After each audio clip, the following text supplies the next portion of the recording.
Hello traders, Gary Wagner here. 1:15 in Honolulu, 6:15 in New York on Thursday, 18th day of January 2024, and this is the evening report for gold and silver. Traders, gold trading has resumed in Australia. That is this small bar right here. This small green candle that has not really formed yet because the market has only been open for a half hour. Currently, we have gold trading at $2,024.90. It's been trading between 24. The highs I have seen so far come in at $2,027.40 and the low $2,023.20. We are issuing a trade alert. It is a buy signal to enter a long February position at the market. We'll explain that in more detail in a second. In terms of what happened in New York today, there was a gain of approximately $15, $15.10, 0.75%, which closed gold out at $2,021.60.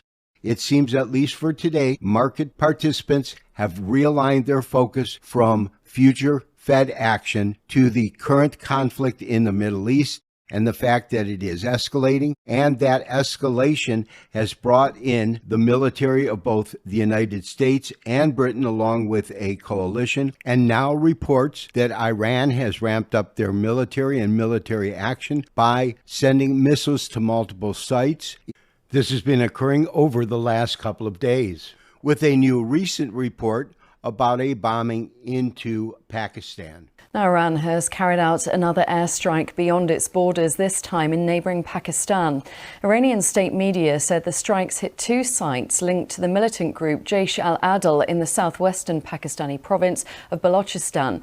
Earlier this week, Iran hit targets in Iraq and in Syria. The government in Islamabad warned of potentially serious consequences in response to what it said was a deadly violation of its airspace. The latter action by proxy militaries from Iran, as well as Iran directly getting involved with other countries, along with military strikes in Yemen in response to multiple attacks of military installations and ships going through the Red Sea, has definitely increased the possibility that the current conflict in Israel has a much higher probability that that will become a regional conflict, which is why I believe we could see gold move higher. That's the fundamental backdrop. When we look at this chart in terms of the technicals, I'm looking first at the most recent lows. This beginning in November 10th.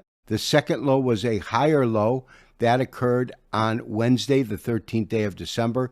And then this most recent low that occurred yesterday. We've had consecutively higher lows. We haven't had a higher high off of this one, but we did get a move down, $40. And then this candlestick that occurred in New York is a little wider than we would typically use for what is called a bullish harami.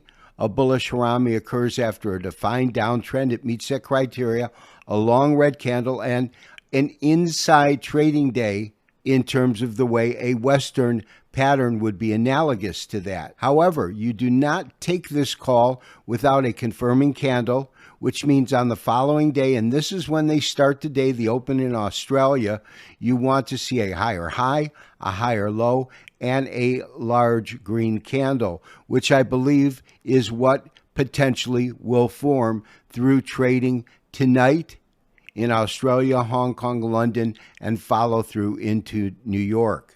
In terms of our stop, what I did is I took a look at the low that occurred here. That's at 2009, and the low of this red candle, and that comes in roughly at 2007. By putting it at 2005, we are putting it below the low of this last dip in the market. If we are wrong, we are risking a little bit under $20.